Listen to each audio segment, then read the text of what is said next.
Okay, welcome to episode 3 of the Lowdown with Tony Lowe. It is the 15th of April in the year of 2020. We are up to our necks in the shelter in place, and we need stuff to read. And we are joined by Allison Fiscus. She is the regional branch manager at the Maumee branch of the Toledo Lucas County Public Library. And she's here to help. Thank you. You're welcome. How you doing? I am a mixed bag, but definitely I'm either a mixed bag or a mixed nut or a bag of mixed nuts, and I don't know which one. Aren't we all right now, Sheltering in place. I never knew I would get sick of pajamas, but here we are. Well, it's kind of cool, and this goes right into the reading because I'm studying at Bowling Green State University. That's what I'm doing in Ohio. I haven't been here in a long time, but I'm back. And now all I do is read and write all day, which can be great. And it can, you do want to see a face every once in a while. So here we are. Very true. Well, it's good to see your face. Thank you. You too. Thanks. And to make your acquaintance. Yes. And speaking of faces, if I may ask, sure. We were speaking before this recording started about a Toledo Library initiative to 3D print shields for healthcare workers. Yep, that's correct. How does that work, and how are the health workers getting these things? So early on in the shelter in place, we really started gathering our resources and saying, what does the library have while we're closed that we can use to somehow make a dent into the need in Lucas County? Yeah. And so in cooperation with Dana, we pulled all of the 3D printers for the whole library system down to main library and have pretty much been doing around the clock 3D printing of shields that we then ship off to Dana, who add on the plastic part that actually protects the face. So we make the headband portion, and those get sanitized and distributed to. Yeah, Dana Corp is a big local manufacturing company. There may be watchers from beyond. Okay, hello, beyond watchers. The universe, but beyond Toledo. Gotcha. So we've been doing everything we can to get as many of these made, sanitized, and into the hands of the hospital workers and the care workers in the area. Awesome. Along the same lines, if anyone has been making fabric masks at home that they would like to donate, the Maumee, Sanger, Washington, and Sylvania book drop boxes are open specifically to collect those. So we've been hearing from the community that, everybody's at home making these masks, sometimes nonstop, but they don't really have a place that they can get them to. Oh, right. These are open 24 hours a day. So drop it at any of those 4 locations. Again, that's Maumee, Sanger, Washington, or Sylvania. And we will make sure that they get to the healthcare workers in the area. Do they need to do anything special? Do they need them in a baggie or with a label, or they just kind of toss them in and you guys handle everything? You can just toss them in. A bag will probably help them get down the chute a little better, but it's the only thing we're accepting right now, and they go through a sanitation process, so you're good. That's awesome. All right. Well then, what about books? What about reading? What about all these parents that are home with their kids? What's the library doing with actual written works or whatever? So our buildings are closed currently, and though I was working those last 2 days, and I know that Lucas County, it feels like checked out almost every last thing that we have, chances are by now, 3+ weeks into not being able to leave your home, you are running out of, some reading options. Yeah. So the good news is that the library has a wealth of resources online of all kinds. If you are a parent who is struggling with helping your child to learn from home, there is a service called tutor.com that will connect you to an actual education professional to help you with the specific problem that you are working through with your child. It's not a bot. It's not some sort of, we've all gotten stuck in those awful quagmires on the internet where you click on something and it doesn't actually get you to where you need. This is a Right. person. So you can upload your child's assignment and say, help me with this, help them with this, and they'll do it. And that service is available with your free library card. That's And incredible.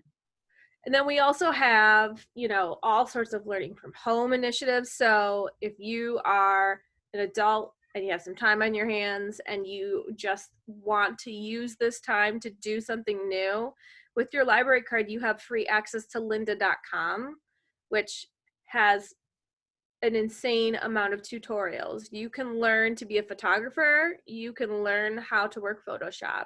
You Wow. can learn marketing strategies. You can learn so many different things through that course. Lynda, Linda. Lynda. Lynda. And access it from ToledoLibrary.org. And that will give you your access, your free access, because you'll authenticate through the library, who subscribes to it for all library card holders. And people at home can get a library card while you're closed. Yes, right? If you go to ToledoLibrary.org, you can sign up for an almost instant card, and that will get you instant access to all of our digital content. Yeah, because a lot of people might think that, well, now I'm just going to have to stream all of my reading materials from some place, not realizing that they could help their local resource, which is much more deep, at the library by getting your content that you have uploaded. Yep. How much do people have access to, though? Are they going to be able to fully plumb the depths of literature and books and nonfiction and what's online? Well, so very much. It's a complicated atmosphere, ebooks and libraries. This is a fun sort of backstory to all this. And I say fun, but I mean, frustrating in some respects.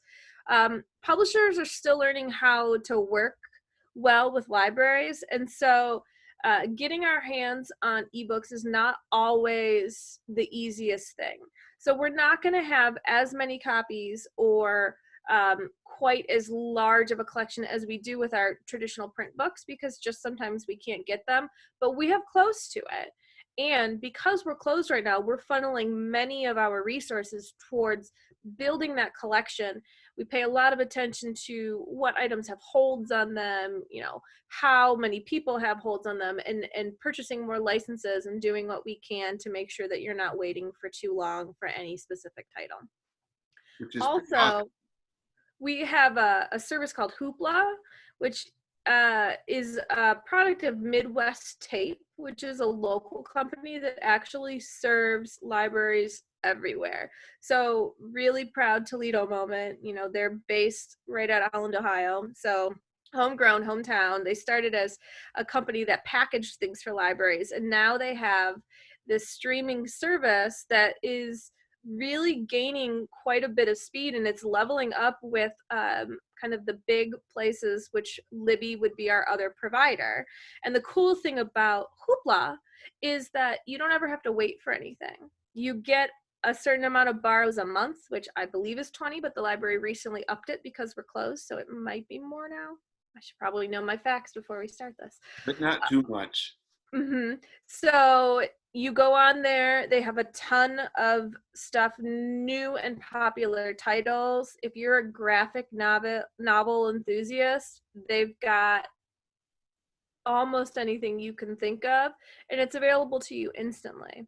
I've been using it as a coping mechanism. I don't know about anybody else, but it feels like my phone is glued to my hands nowadays. Yeah, it's bad. And so when I'm sitting there, it's so bad. I feel attacked every Sunday morning when my phone tells me just how much time I've spent every day on it. I was just going to bring that up. And it's not enough that they tell you how many hours you've been on there.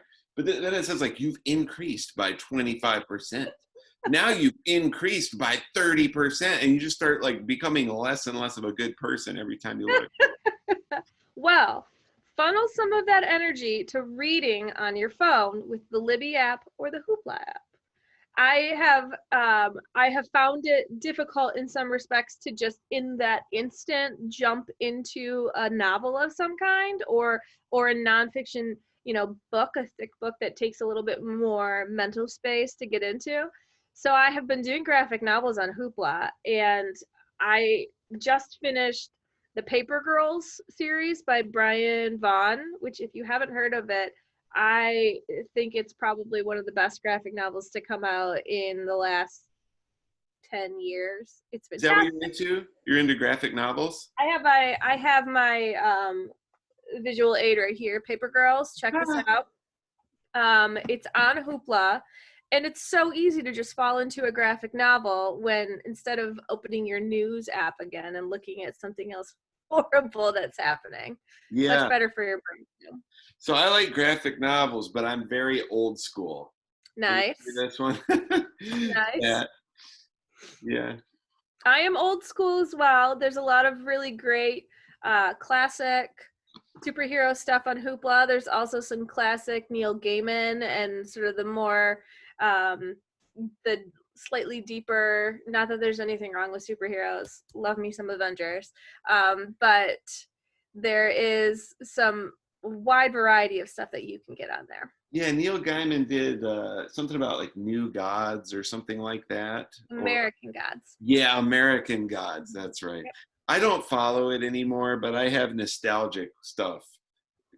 Some graphic novels with a lot of nostalgic value for me. Sure. It's easy to fall into that, and it's a really great tool too. If you're a parent at home and you have a kid who doesn't want to read, only wants to spend time in front of their tablet or their device, try Yeah. directing them to some of that content. There's a lot of stuff for younger kids on both Libby and Hoopla as well, and I see it time and again. Reluctant readers who really just cannot find the time or interest to get into a traditional novel will fall into graphic novels, and then it spirals in the best way you can imagine because they just want more and more, and now you have access to it. There's something really magical too. I know that a lot of my reading, I have a lot of reading to do right now for school, and a lot of it is old literature and such. And it's such a gift because I don't know, given what my phone is telling me about who I am. Uh, I don't know if left to my own devices, if I would think to turn to, classic literature or things that feel challenging to my brain versus just junk food. And it's been a real revelation to me personally to make the switch, even if it's on my laptop, to read something and be enriched by it and feel this ease of the stress. It's almost like I don't know how much stress I'm in until I go away from that addictive device. Yep. So it's kind of it's been a gift in a way to have school, and I think people can give themselves that gift by just taking the leap into some unfamiliar brain territory.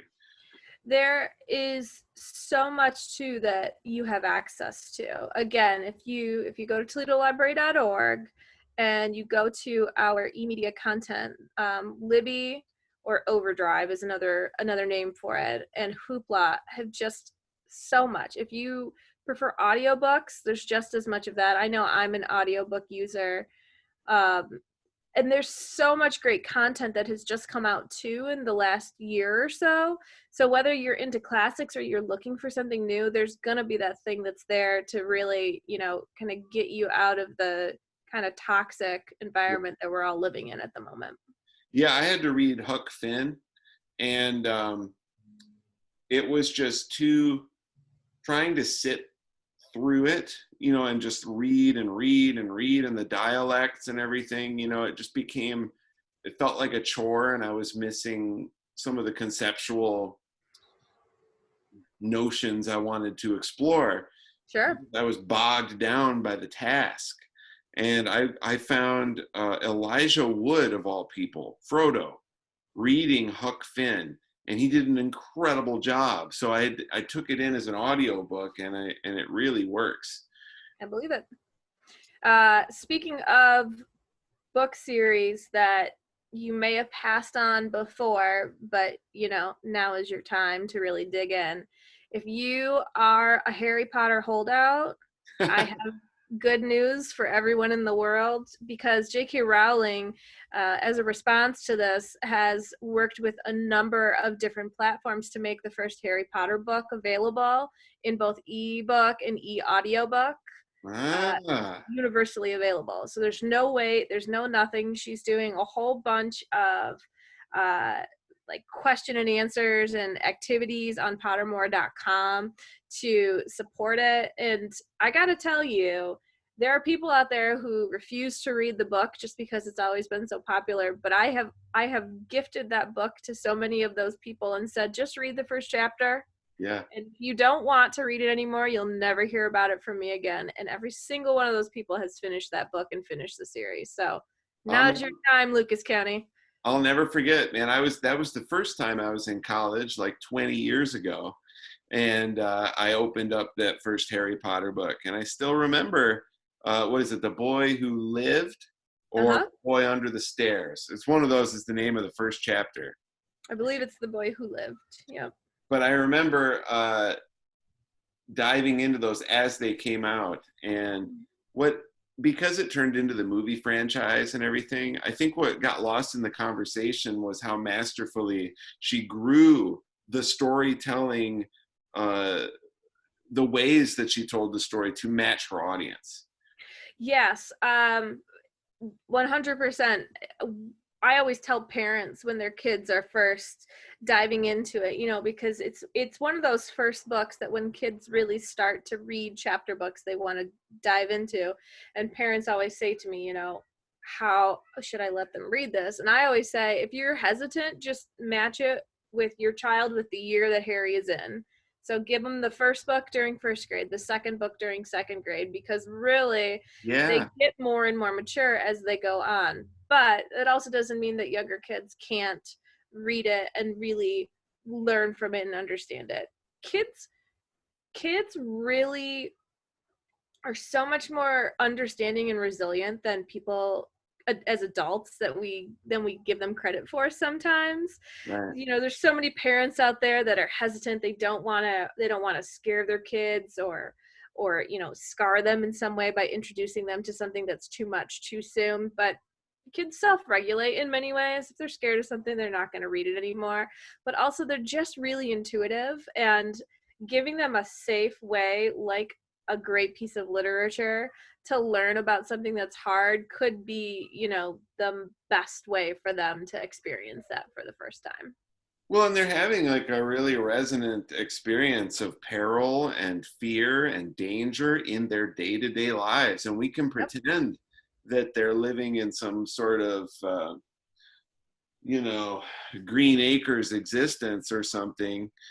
But books and conversations with parents about books really give the young one, I think, some scaffolding so that they can make it through the very real and very adult drama of their lives.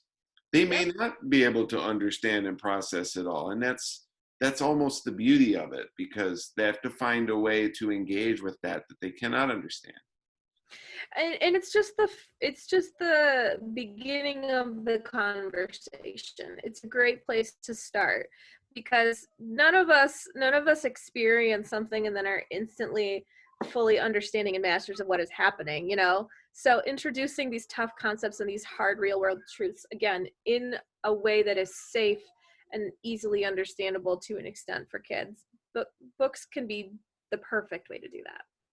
I like books that force the reader to ask questions more than answer questions for the reader. And that's at any age, really. Agreed. Yep. So, okay. Let's see where to go from here. Would you rather hear a couple questions from the internet, or should we just talk about some book recommendations? Let's take some questions. All right. So I have a couple here on my phone. There's only 2 of them. Okay. They come from the land of the Facebook, because that's a thing still. And what did they say? Oh, well, how is this? The person wants to know, how is this global pandemic situation and the need for everything to be sterile, clean, wiped, how is that do you think going to affect you at the real physical branches moving forward? Never mind the economics and funding, and how are we going to move forward after this with physical copy? I mean, I think the first thing to consider, or to at least keep in mind, is that we live in such an age that it might be 18 months out, it might be 2 years out, it might be something more, but there is some semblance of an end to this. Yeah. We're never going to go back quite to the way things were. We're always going to look at things with an eye for sterilization and more cleaning and safety. But what we're doing now, hopefully the extent of it won't have to be carried on forever. But I can tell you that the library is looking at our spaces and really considering absolutely everything. We're considering customer safety, we're considering staff safety. Just like you're seeing the grocery stores, putting their 6 feet distance dots on the ground and putting up their shields at the registers so that their workers are somewhat protected. We're looking at all these possibilities as well. As long as a stay-at-home order is in place, we cannot open our buildings. Right. And so that's giving us the time to really look at the reality of the situation and say, what do we need to do right now to make sure that everyone can still safely use the library?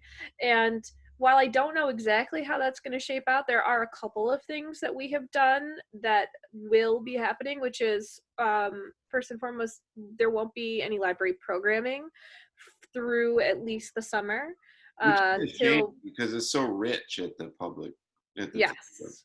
The summer is really our time. Every librarian loves the summer reading challenge, which I'm sure we'll still see some version of that, but it won't be as all-encompassing as it usually is.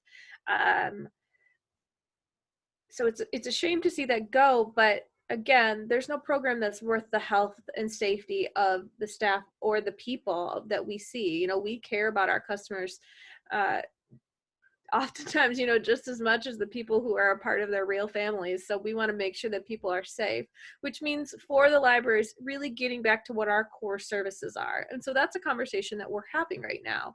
What are the services that Lucas County needs us to provide that we as a library system should be providing? And how do we make that happen safely? That could be more distance between computers. That could be shields up to protect our workers. I mean, it could be any number of things, and we're only just starting that conversation. But it is something that we are talking about and will happen. Yeah, I just had a conversation with someone, and I think you'll appreciate this, where, they were saying, this whole pandemic situation has me scared just in a general kind of way. And she realized that there was so much information and misinformation, and that one of the greatest resources that she became super grateful for was that there is a library, and that the people there studied, media science and all those things. And there's people who can help them navigate information. Yeah. And they said, now that I'm looking at what people research that's verifiable and how I can make sure that I'm getting a quality form of information, they said, I feel really empowered and intelligent, and I'm going to pass these skills on to my children. And it's not just about, oh, I'm bored, I need a book to read. Right. This is everything. Culturally, we need our population to be able to navigate the media space and have media literacy and be able to go get information and entertain ourselves better too. But it's very important, and it can be a lost thing. And if all of our computers went down instead of us being locked up in our house, if we just lost all connectivity, boy, do we ever need a hard copy of that somewhere. Right. And I think that we are seeing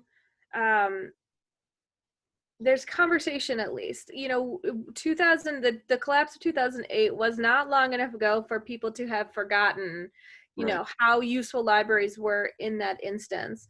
And really, we became a hub of job search help, unemployment help, information help, the place that you can go where you know that you're going to get the information that you need. And so our hope is that, the lawmakers and those people who are providing the aid will remember that this time around. Shameless plug, you can write your lawmakers to request funding to come to the library's way. I'm sure American Library Association has a nice little link ready for you to click on their website. Yeah, y'all, go click that link. This is the time of the slash and you're not even going to have a post office, so we better get those libraries propped up. Come on now. So, yeah, it's going to look different. But like I said at the beginning, libraries and librarians are nothing if not adaptable. And it is part and parcel with being a public librarian nowadays is that you are constantly responding to the needs of your community. That is what we are called to do. So we're going to make it happen. It's beautiful. Thanks. Yeah, I even did my, when I was living in California before I moved back here, and I needed to fill out financial aid stuff for college, and I was completely confused. And any library professional at the library, I would go down there and it never failed that they would have wisdom for me. So it was a cool thing. Glad to hear it. Okay. Oh, one more question, and it has to do with archiving. So sure. Someone asked, and you're gonna have to teach me because I don't know what they mean. But they said, what are we going to do about print materials on acid paper, and are we going to lose our hard copies of material? And I don't really understand what they mean. So many books from a certain time period were printed on a type of pulpy paper that was very acidic. And so unfortunately, they are literally turning to dust. Which is obviously a problem because many of these are historic pieces. I mean, we're talking books from like 1800s to early 20th century. And then there was a little bit of a resurgence when recycling paper and reusing paper became a thing, because a lot of the process that is involved with making that paper usable again involves acids. Okay. Which is great in the short term, but in the long term, it doesn't last. It decomposes. So the question is, what are we doing about that? Yeah. So a couple of things. The first is that I think back in the 90s, they passed a law that anything from that point forward that was historical or important couldn't be printed on acidic paper anymore. They had to use acid-free paper. So we have a baseline nowadays. Anything that's important, government related, etc., they have to use quality paper. So that stands a better chance of lasting.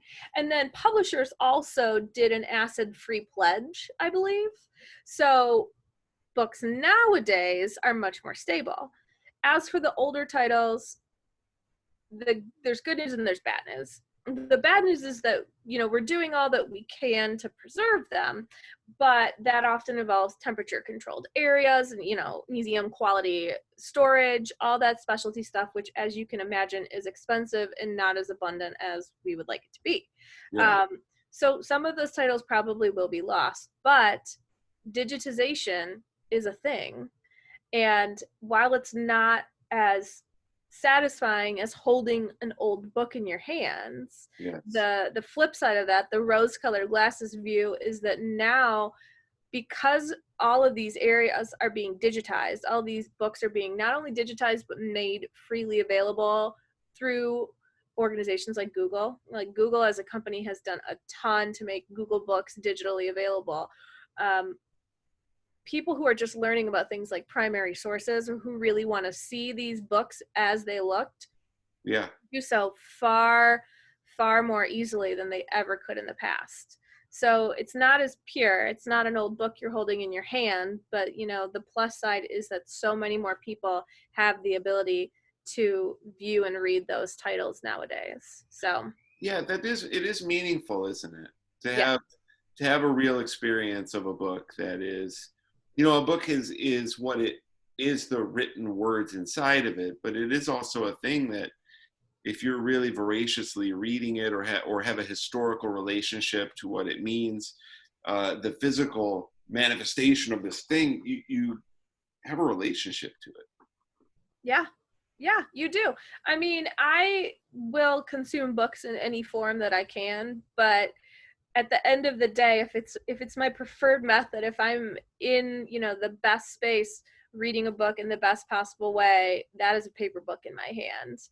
It's tactile, there's a smell to it, there's a certain love that everyone has, all readers have for that written page. So it's bittersweet seeing digitization take over, but if our current circumstance is proving nothing, it's proving that computers and digital access, there's really a huge plus side to that, to keep us connected when we can't in other ways. Yeah, I think it's moving in two directions. I talked to Ryan at Bunch at the Arts Commission about this on episode 1, and I think that this is bringing us in two directions. One, creative people, but also people who are experiencing the creations of others. We're moving at the same time into a digital realm more, because we are currently isolated, and things are closed. But we're also developing more of a relationship to our immediate world. Yeah. I think so. Suddenly, a walk down to the grocery store versus having something delivered is a much more, it's a richer experience. Yep. And I think I'm noticing myself right now when I read a lot of the stuff I read for school, because there's so much of it. It's just so much content that I read it as an online thing. Sometimes I even rent them online. Sure. And then I'm done with it, and I don't have to pay the full price to own it. When I like something, and I think it's earned a place on my shelves over here, which you can't see, it's like a rite of passage for the book. Like, okay, you meant something, and I'm going to purchase you, and Yeah. then I have it, and even if I never touch it again, it's there on the shelf, and I'll remember what I got from it. I take the same exact approach. There's a reason why I read Paper Girls in digital form, but now there is a hard copy sitting next to me on this couch, because when something touches me, when I really feel a connection to a book, I want to own it. I want to have it. Even if I don't ever read it again, I want it there. And I want it to be available to other people in my family, or to lend out to my friends. I want to have that. So I get it. Speaking of which, what are you reading, and what should we be reading lately? Oh gosh, what am I reading? Okay, so yesterday I finished this book again with my props, Disappearing Earth. Oh, This was a 2019 one of, like, it was on like every top 10 list in the world last year, and I put it off for a long time because it was really popular and I didn't want to take it from other library customers, but then we closed, so I thought now is my time. And it's written by Julia Phillips, who it takes place in Russia, and it's about two kidnapped girls, and it's about, every chapter is a different woman's perspective in this small northern region in Russia, and it is a whodunit. It's a kidnapping and murder mystery, and it is a story of about a bunch of really fantastic women and how their lives intersect, and how the culture of Russia works and doesn't work in their lives. And I can't speak highly enough for this book. You should check this out. It's on Libby if you want to read it. And who should read this? Just anyone who loves anybody. Anybody. Is it okay for teens? I'm thinking like abduction of women in Russia. Sounds like it could go some places. It is.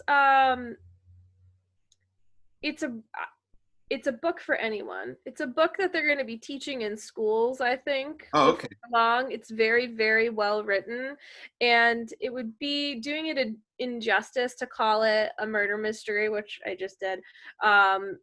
It's so much more than that. It is really, it's a character study in so many ways. And so if you love books that are deep but not necessarily too heavy, I think that this one is probably perfect for you. Okay. And then I'm going to swing really far the other direction. Please. And I'm going to plug my girl Rainbow Rowell. If you can see this here, this one is called Carry On. And it is #1 in her Simon Snow series, which is, I like to explain it as if you took Harry Potter and you absolutely flipped every aspect of it on its face. So you've got Simon Snow, who is our hero, but he's terrible at magic. He can't do magic for anything. And then you've got a Hermione-like character, but she breaks every rule and she just is totally over the top and wonderful. And then you have Simon's arch nemesis, whose name is Baz, who is a vampire and is also in love with him. And anyone who's read Rainbow Rowell in the past, any of her other work, will know that she is just a master with words. And this may be a young adult fiction, but it does not read like it. It's fantastic. And if you're looking for something to escape, this is your jam right here. All right. Okay. And then I have one more. Okay, I have one great. more for all of you who are looking to really dive into something that is long and meaningful, and one of the reads that, you know, is gonna end up capturing your attention for quite a while, and that is A Gentleman in Moscow. If you didn't already read this book, it came out about 3 years ago, I think, and it made quite a stir then. It is about a member of the Russian aristocracy. Oh, I'm seeing a theme in my books. I didn't even put that together until now. But it's about a member of the Russian aristocracy right during all of the tumult of the overthrowing of the emperor. And he gets put under permanent house arrest in a hotel because he is viewed as both a hero to the revolution, but also an icon of all the reasons why they needed a revolution. So they don't want to kill him. I see. But they can't let him go. So he gets placed under house arrest, and it's the rest of his life. It is pretty much, the story starts, I want to say he's late 20s, and it is, the rest of the story takes place in this hotel over the course of many decades. And it's beautifully written and wonderful, and it's one of those books that's just a slow burn, and you'll be really happy you stuck with it. All right. So let's do this. I'm gonna give you some books that I have loved, or maybe I'm making them up, but they're real books, but maybe I haven't read them. But just to give some people some offshoots, right? So if I said I like X, you could say, oh, you should try Y. Okay. And it's not a quiz. It's not a test. I won't be difficult. Okay. So I noticed, I'm going to start with young'uns. So I noticed that it looks like Disney has put a movie out called Stargirl, and I'm gonna, or a show or something, and I'm making an assumption that that's based on the adolescent novel Stargirl, which I'm pretty sure it is. Yes. Okay, so that was like an uplifting. I think of it as like an uplifting book for a kid who's kind of marching to the beat of their own drummer. You know, you take those young ones of that persuasion and you lock them up in the house for months on end, they're gonna go berserk. So what are some like bingy teen books that are of that ilk, that are positive? The first one that comes to mind is a book by Rebecca Stead called When You Reach Me. It was actually an award winner, but it is the perfect book for any sort of young reader. If they're a deep reader and they're really into reading, there's many levels to it that they can get into. But if they're a reluctant reader, it's a story that's really easy to fall into. And you can just read it as a surface read, and it'll keep them guessing to the end. And it features a protagonist that, much like the main character of Stargirl, is someone who sort of marches to their own beat and is kind of feeling alone in the world. And it's about friendships and navigating that. And a bonus aspect to it is the main character's favorite book is A Wrinkle in Time. So it's one of those great things where if a kid reads it and loves it, they're going to turn around and say, I want to read A Wrinkle in Time now too, which can't go wrong with that. That's totally sneaky. It So is. So that's cool. So, okay, that's a great, you've inspired me now. So when I was a kid and I read comic books a lot when I was a certain age, I know there was kind of a bridge between the short little 35-page comic book and diving into novels, which I eventually did. Mm-hmm. But there was a bridge in the graphic novel world. And for me, it was kind of the darker Batman stuff, the Frank Miller, Dark Knight Returns or any of those classics.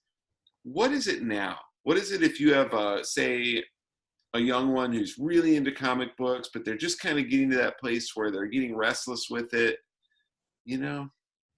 So graphic novels have exploded recently. Okay. And so you're going to find graphic novels that are your traditional superhero stories, but you're also going to find a lot that really lean much more towards a traditional juvenile fiction novel. The It book right now, if you're looking for one of those transition books, and again, this is going to be for middle grade, so middle grade to junior high level, is a book called New Kid by Jerry Craft. Okay. I haven't read it myself yet because I'm a terrible librarian, but it is available on Hoopla, so maybe I'll read it the next time I want to launch my news app. And I've yet to meet a kid who doesn't like it. And it's about a new kid in school and what that entails. So again, it's all about realistic things that kids those ages are dealing with, and it's presenting it in a way that is easily digestible and not intimidating. So it's a thicker book, but it's a graphic novel, so it makes a nice bridge. All right. All right. Here's a selfish one. This is for me. Sure. So I've read just about every book that Elmore Leonard ever wrote. And I love that kind of, I would say it's a little bit pulpy, a little bit lowbrow, but very sophisticated in its depiction of that. Mm-hmm. So the dialogue is great. And then I pivoted. When I ran out of Elmore Leonard, I've been reading George Pelecanos. He has some good ones. Mm-hmm. Where else can I go? What are some things for the person that doesn't quite want to have it just be too dumbed down, but they still just want something a little bit schlocky to decompress with? Okay, I've got two. They're both female authors. The first is Tana French, Okay. writes a series of mystery fictions that focus on this Dublin detective, or not detective. Yeah, no, they're Dublin detectives. And the first one is called Into the Woods or In the Woods. I always mix it up with the musical, so it must be In the Woods. But And it is, and it's about this detective who, when they were younger, they went off into the woods with two of their friends, and the detective was the only one to come out alive, and they don't remember anything about it. The only thing that they came back with no shoes on and their socks were soaked through with blood. oh, And flash forward several years, this person's working as a detective and another little girl goes missing in those same woods, and he goes back to investigate. And that's the first one in this series. So it's one of these sort of traditional sort of detective mystery, but with a twist. right. And so you get sort of that pulpy aspect to it, but it's much fresher, and it takes place in modern day, and just really smart writing. And the other is Robert Galbraith books, which is a pseudonym for the detective fiction that J.K. Rowling actually writes. Fun fact about these books is all the proceeds that she makes from that go to help veterans in the UK, which is very cool because the main character is a guy called Cormoran Strike, who is a veteran, and he is a private detective who's missing a leg from an injury he took during the war. And it is all the classic aspects of your classic pulpy detective fiction. He's got a girl Friday. He's got a gruff attitude. He's kind of, just over the top and everything. But it's written as well as Harry Potter is. And so you cannot go wrong with it. There's All 4 right. books out in that series, and you will love every single one of them. First one's called Cuckoo's Calling. Okay, great. That I can remember that easily. Yeah. Okay. Um, let's say somebody uh, they want something that's long and rich, and it's going to suck them into a whole world. And I'm thinking of Pillars of the Earth. So Okay. something that I'm just going to read this until this pandemic is over. I mean, the easy answer to that, I'll give an easy answer, then I'll think a little harder about it. The easy answer is Game of Thrones. Okay. Even if you've watched the show, because the books are so much better. And As a librarian, I officially give you permission to skip the Greyjoy chapters. I did, and I still understood. Um, and then let's see here, something that is really long that could dive into. Well, the Galbraith books are pretty long. I'm going to go science fiction again, and say check out the Queen of the Tearling series, which is just this really fun, inventive series that it came out a couple years ago. There's 3 books, so they're all out now. And it is about this girl who has been hidden away pretty much her whole life because she is the heir to this throne. And it's constantly being sought after. So like every time there's a new king or queen, like they're getting their heads cut off or whatever. There's always fighting for it. So they've kept this girl safe, and she's about to take over the kingdom.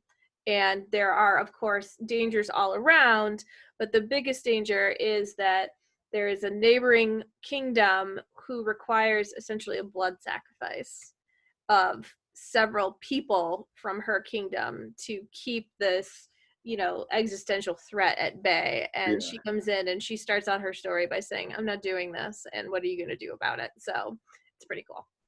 It sounds like if she sang a song, it would be a really violent Disney film, right? Yeah. Like, yeah. Also probably not appropriate for your young kids. So. But then again, off with her head. There you go. Yep. One more fun series you could get into that'll take you a while, even though it's not as long as the Pillars of the Earth. Yeah. And this is, again, great for those people who are looking for something to distract.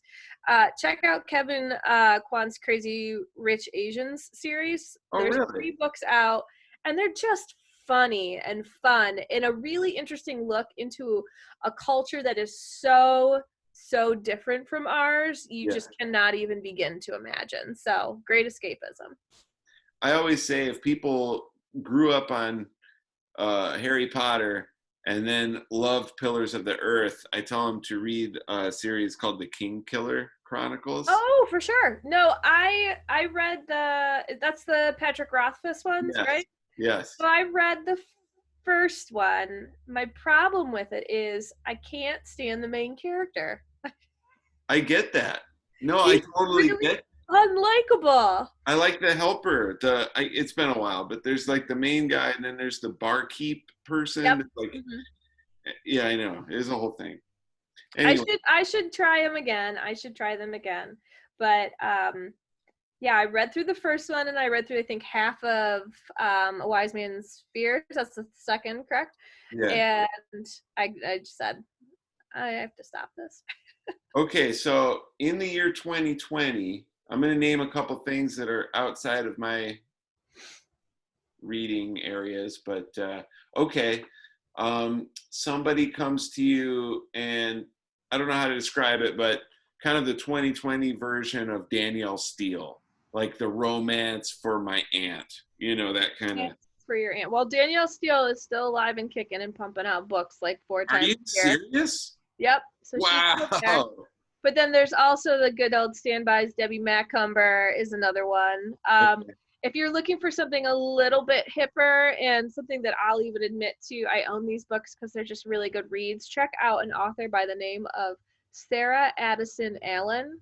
She's got 5 or 6 titles out, so she's not quite as over the top as those others, but the first one is Garden Spells, and it's just really good writing, a really good story. Again, a nice little piece of escapism that isn't too much of anything, but it's a good story.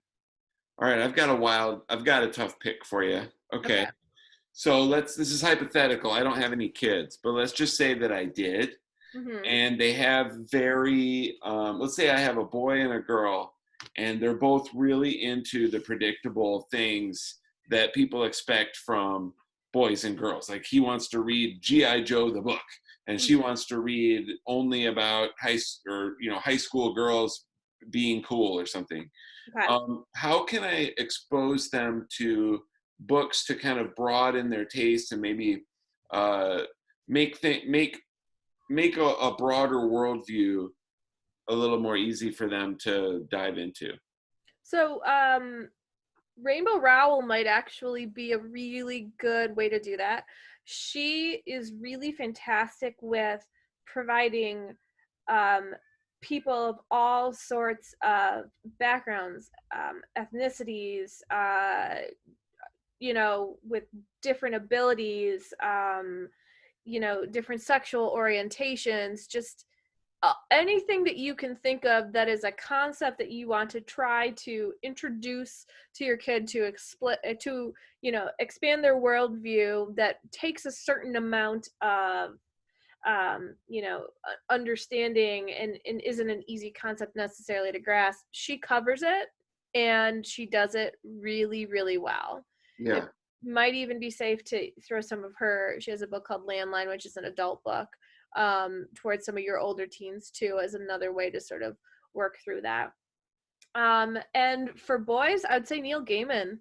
These are all really obvious picks. I'm not doing deep dives, but Well, they're not uh, obvious to the uninitiated. I mean, sure. I know the name of Neil Gaiman because of when like I said, I used to like graphic novels, and so his name has resonated.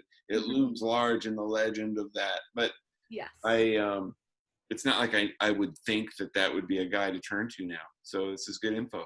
He has any of his longer form novels are gold. You cannot go wrong with them. But Stardust is an easy one to give to teenagers to sort of ease them into it. American Gods is commonly referred to as one of, if not the best book of the aughts. Um, you can read it again, just like When You Reach Me, you can read it as this surface level story, but you can also just dig into it layer by layer. The whole premise of the book is what happens to gods when people don't worship them anymore. And so you're learning about all of these um, different cultures, deities, and what their stories are, and the story presumes that they're all living in America, but they're just sort of like there because people aren't, worshiping Thor anymore, or Yeah. Odin, like that's not happening. So, well, maybe now that Avengers are out, but you get my I'm point. pretty sure he may have been the one who delivered my Greek salad the other day. I'm not entirely sure. Uh, Hemsworth delivered your salad? Ah, lucky yeah, man. but it was Hemsworth from the last movie where he's kind of out of shape because no, but he can't pick up the hammer. So, Ah, okay, boy, I thought I had another one and now I'm blanking on it. Oh, now I remember. What about the classics? If somebody, let's say somebody's like, man, I finally have time. I've told myself all my life that I want to dive into some of these classic books. I know there was somebody that said you could read X number of pages of War and Peace, and over 90 days you would finish it. That's way too analytically mathematical for my reading style. right, But right. what are some classics that are maybe they're classics, but a lot of us haven't read them and might be a good place to dive in while we have time? I think the classic of the moment that I would love to push people to is Little Women. So the new movie just came out on digital, so you can, now watch it in your home if you want. And it is just such a wonderful story by this great American author that, yes, we've all heard of Little Women before, but Louisa May Alcott doesn't get the acclaim really, or the love that, some of these other classic American writers do. You don't ever hear her talked about the way that you hear, Hemingway and Twain talked about, but she should be. And Little Women is such an achievement for somebody who came from her time and her era.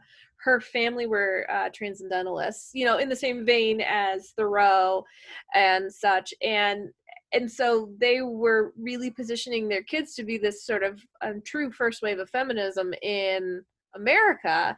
And we have this story that is mostly written from that perspective. She was pressured to change the end from what she wanted it to be, but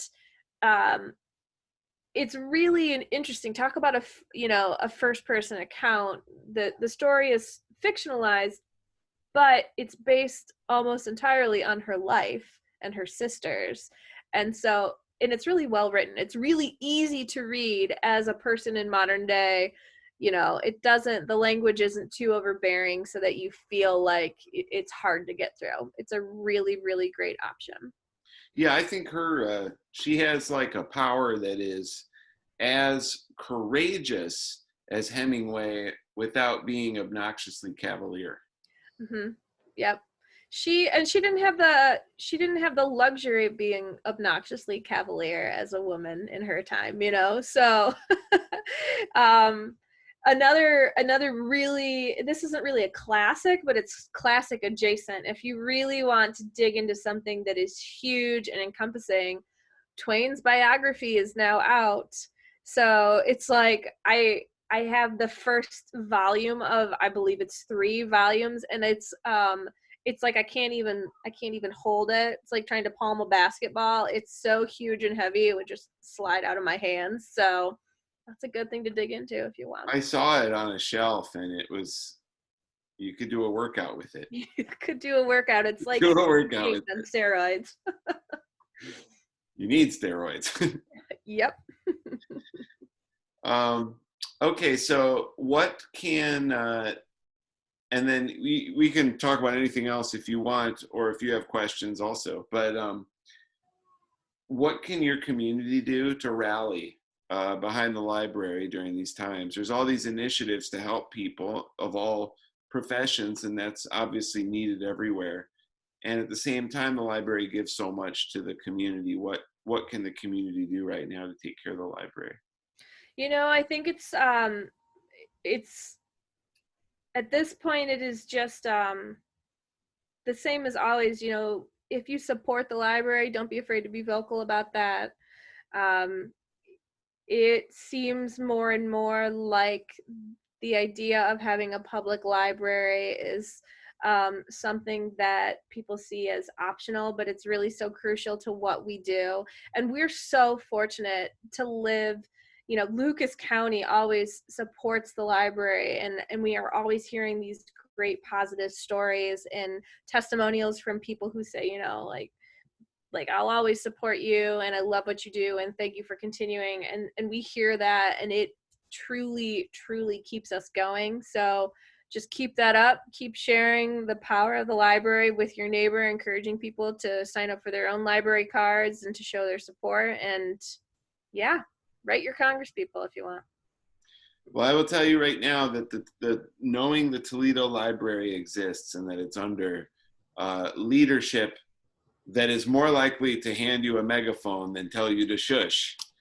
And knowing that the museum is there with all of its riches, these were things that made it tolerable for me to come back here to finish school. It was like, well, people, I guess what I'm saying is they're the things that make it great here. It's the people and those resources and the depth with which they are taken care of. So, well, thank you. My hat is off. Happy to do this work. Yeah, I don't even know what to say, and it's one of those things where you don't know. There's that Tom Waits lyric: "You never see your hometown till you stay away too long." Yep. The library is a place where when you walk in, because there's public libraries other places where you walk in and it's almost like, the vibe of it, the environment almost makes you feel like, oh gee, like I should be able to go to a bookstore and buy my book. Like it's just downtrodden. And I've never understood that, because the vibe of the library, this is how literature can be consumed. Like this is empowerment. This is education. This is me taking the reins and saying I get to shape my world. And when you walk into any branch of the Toledo-Lucas County Library system, did I say that right? Yep. Uh, Well, close. There's a feeling of shared dignity. And it's because there's just a common understanding in the building that this is a crucial and beautiful resource that it's just not expendable. Well, thank you. We feel that too, and it comes from the people who are using the library. It comes from the residents of Lucas County. So we are always appreciative and always will be. Yeah. Well, I'm going to stop recording. What's that link one more time to get our Congress people to help? If you visit American Library Association's website, which I think is ala.org, I'm sure they have an easy link that you can just click on, put your information in, and send it on through. Fantastic. Thank you for everything you do. I'm going to stop recording unless you have final words. I think that's it. Overdrive.com or ToledoLibrary.org, and visit Overdrive, Libby, or Hoopla to get your books. And yeah, we'll see you when we open again. You heard her, folks. Thanks again. Thanks.